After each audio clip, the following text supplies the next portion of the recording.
Bueno, pues reiniciamos y le corresponde en este momento por el Grupo Confederal de Unidos Podemos, En Común Podem, En Marea, al señor Garzón. Sí, muchas gracias, señora presidenta. Son escasos minutos, son muchos los temas y yo creo que podríamos empezar a estas alturas por dar por amortizados al menos dos cuestiones. La primera, que todos los aquí presentes y todos los que están siguiendo esta comparecencia sabemos quién es el señor compareciente, el señor Rodrigo Rato. Y la segunda, sabemos también el papel que jugó Caja Madrid en el entramado no solo financiero e inmobiliario, sino también en cuanto a redes clientelares y el papel de la propia oligarquía. Estamos en una comisión de investigación que pretende dilucidar cuáles son las responsabilidades y cuáles son los mecanismos que habría que instaurar o constituir para evitar que sucediera lo que ha sucedido.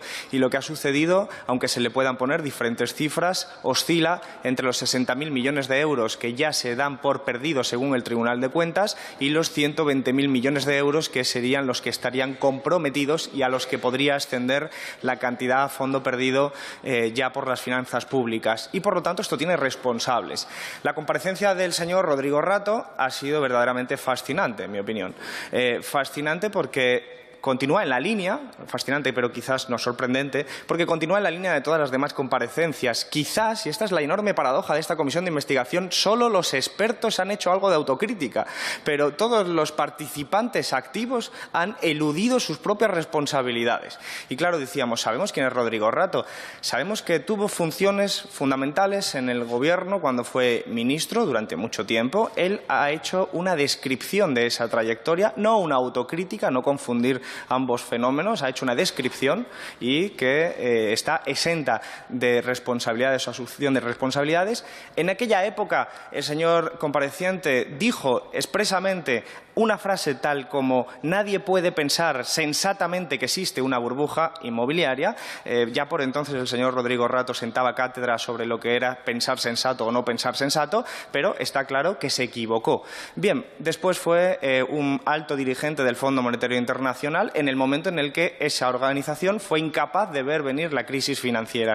Y después fue presidente de Caja Madrid y de Bankia en el momento en el que fue incapaz de ver la magnitud del desfase contable que nos llevó a tener que rescatar la posmar de 20.000 millones de euros.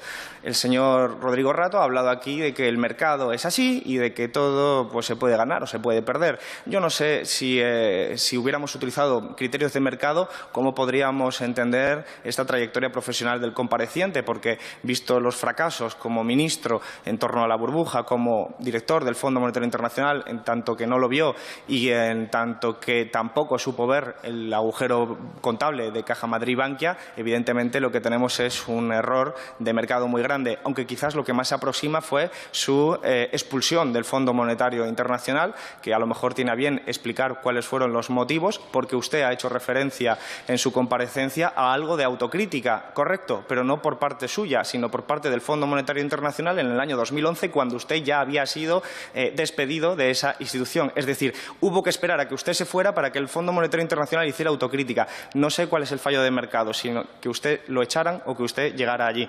Y lo cierto es que lo que sí vio fue fórmulas para el enriquecimiento personal, porque aquí se han puesto determinadas etiquetas, yo comparto algunas de ellas, mi grupo las comparte, pero hay hechos. Usted está implicado en 3 procesos judiciales diferentes y uno de ellos es una denuncia por parte de Hacienda por blanqueo de capitales, por tener dinero en paraísos fiscales y eludir de esa forma sus obligaciones contributivas, por cierto, a eludir el artículo 31 de la Constitución, que suelen citar a menudo, salvo cuando se trata de este tipo de cuestiones sociales. Visto lo visto, estas son las cosas que damos por amortizadas, desgraciadamente, pero que intentemos sacar algo en claro de su comparecencia. Intentemos aprovechar algo de lo que usted ha dicho. Yo creo que hay alguna cosa que se puede aprovechar, que usted está sugiriendo y que quisiera que profundizara.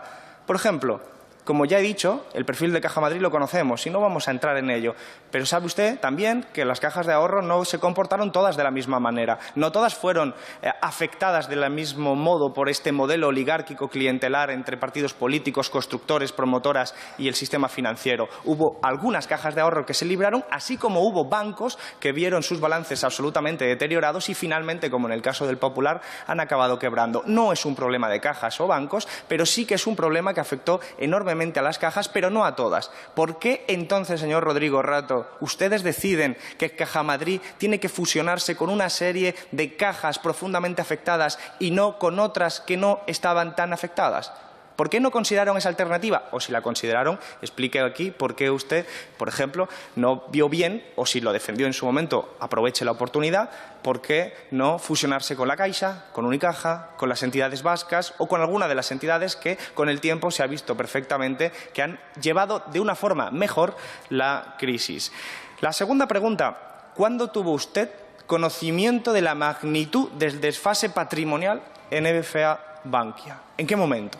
¿En qué momento concreto usted, que llega de presidente a una entidad, y imagino que con buenas perspectivas, no le pretendo a usted desde luego ninguna otra cosa y mucho menos ingenuidad, que llega usted a esa empresa y se da cuenta de que tiene un marrón muy grande?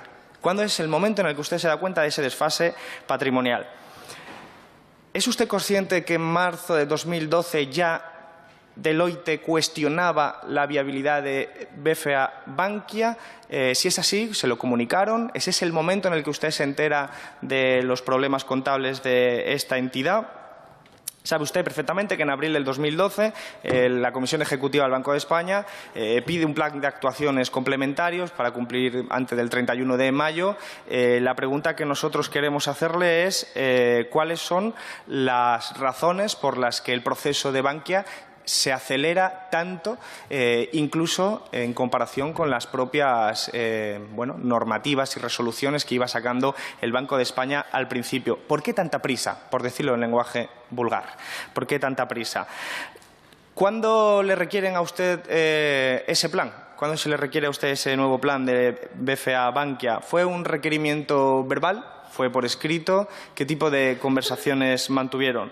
De su comparecencia hay algo que yo creo que usted ha sugerido y que me gustaría que profundizase, porque para nosotros es muy relevante a efectos de conocer realmente lo que pasó. Y usted señala que el Banco de España no tuvo conocimiento de gran parte del proceso. Y que fue directamente Señor Garzón, dirigido... le quedan 3 minutos. Soy consciente. Y que usted dirigió prácticamente la relación directamente con el Ministerio de Economía. ¿Esto es normal? ¿Esto, a su juicio, es un procedimiento normal, a pesar de la regulación y la normativa en España y el carácter que tiene que tener el Banco de España y sus funciones? ¿Es normal que en un caso de estas características, cuando ya han percibido que hay un problema contable de enorme magnitud, las relaciones sean con el Ministerio de Economía y no el Banco de España?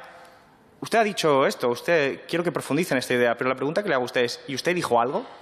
Porque usted ha mencionado al señor Fernández Ordóñez, que alguna responsabilidad tiene que tener, es evidente, lo comparto con usted, igual que el Ministerio de Economía, pero ¿usted dijo algo en ese momento? ¿Usted hizo algo para que esto fuera de otra forma? ¿Hubo reuniones previas, borradores anteriores en esas reuniones con el Ministerio de Economía? ¿Cómo fue el proceso concreto? El Ministerio de Economía le dice a usted que tiene que cumplir una serie de exigencias, su relación es absolutamente opaca para el Banco de España. ¿Cómo fue realmente ese proceso? ¿Cuál es el conflicto de interés que usted está sugiriendo que existe para que el Banco de España no se entere absolutamente de nada? ¿Es cierto que en mayo hubo una reunión entre el señor Guindos, el señor Isidro Fainé, el señor Emilio Botín y el señor Francisco González? ¿Es cierto que hubo esa reunión? ¿Es cierto que en esa reunión se pudieron contemplar posibles alternativas? ¿Cuál fue la posición del gobernador del Banco de España, sobre la petición de ayuda al FROP de 7.000 millones de euros? ¿Cuál fue la posición del gobernador del Banco de España? Lógicamente me puede decir, pregúntele a usted, pero yo creo que es usted hoy el compareciente y creo que puede contestar esta pregunta. ¿Sabe usted también, lo ha dicho además, que Deloitte ya por abril veía bien esos 7.000 millones de euros de ayuda complementaria para dar por válidas las cuentas? Sin embargo, al final no se le dieron por válidas, no por Deloitte, sino por el Ministerio de Economía, el Ministerio del Gobierno de España. ¿Qué le argumentaron? ¿Qué datos le pusieron encima de la mesa para decirle que esa cantidad no era la correcta? En definitiva, lo que queremos es que intente aprovechar esta oportunidad para explicarnos qué tipo de conflicto de interés existía para que Gobierno, Banco de España y la entidad Bankia, sabiendo el balance contable que había, las pérdidas ingentes que iban a darse, se relacionan de forma asimétrica, evitándose información unos a otros y conduciendo a lo que ha sido finalmente un saqueo público de 22.000 millones de euros que se complementan con ese total que decía al principio que podría alcanzar los 120.000 millones de euros y que tiene su contracara, no hace falta que lo insista mucho más en ello, en la sanidad pública, la educación pública, las pensiones públicas y los derechos sociales de los que usted, desgraciadamente, no ha hablado tampoco ni una sola palabra.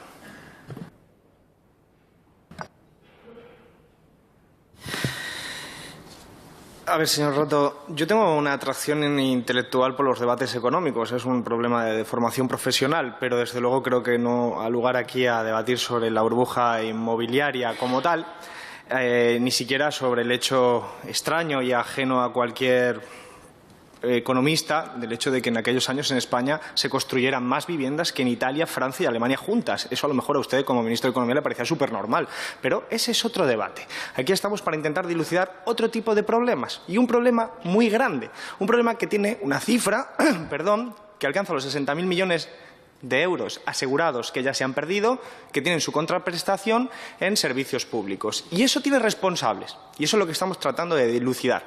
Y le he hecho algunas preguntas que usted no ha contestado. Por ejemplo, insisto, ¿por qué con esas entidades y no con otras?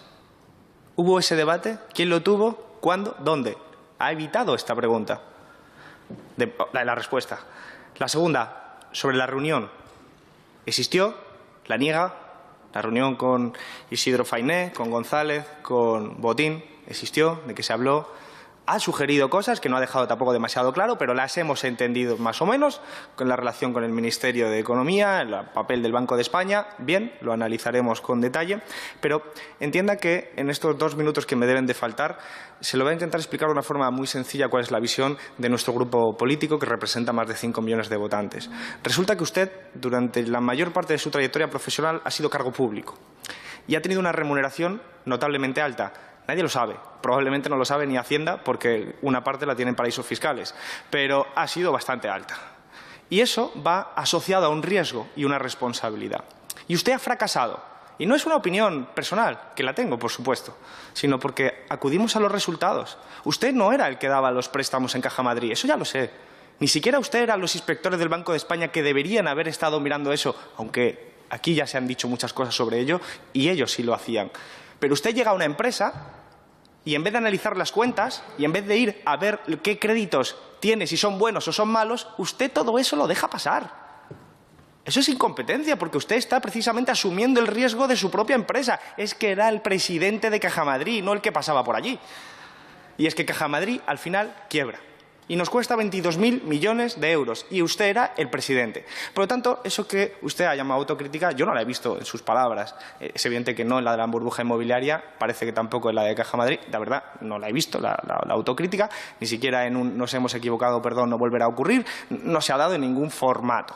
Y bueno, a mí eso me sorprende y me fascina su propia persona. Quiero decir, está usted implicado en 3 procesos judiciales y viene aquí con un tono y una soberbia que verdaderamente está desconectado de la realidad judicial y política en la que usted vive. Pero lo cierto es que usted es parte de un problema social en este país. Quedan 2 minutos. Sí, gracias, señora presidenta. Y no es nada personal. Es una cuestión estrictamente política. Le estamos hablando de resultados. Resultados porque cuando usted fue jefe del Fondo Monetario Internacional no se actuó para parar una crisis. El riesgo sistémico y macrosistémico siempre existe, pero para eso hay gerentes y responsables que cobran un pastón para poder actuar a tiempo. Usted no lo hizo. Usted no lo hizo tampoco como ministro de Economía y usted no lo hizo como presidente de Caja Madrid Bankia. No está justificado lo que cobró en todo ese tiempo. Y la justicia dirá si, además de todas estas cuestiones, usted tiene que ir a la cárcel o no por la comisión de determinados delitos, entre ellos el blanqueo de capitales. No voy a ser yo. Pero a tenor de lo que ha sucedido, yo sí se lo digo con total honestidad. A mí, personalmente, como ciudadano, me gustaría que el que la hace, la paga. Y personalmente, sin que fuera nada personal, tampoco negocios, una cuestión política, me gustaría que usted fuera declarado culpable en los juicios por los que se le está acusando. Porque creo que es parte del problema que hemos tenido en este país y creo que el hecho de que los culpables vayan a la cárcel puede hacer de este país un país mucho mejor en el futuro. Muchas gracias.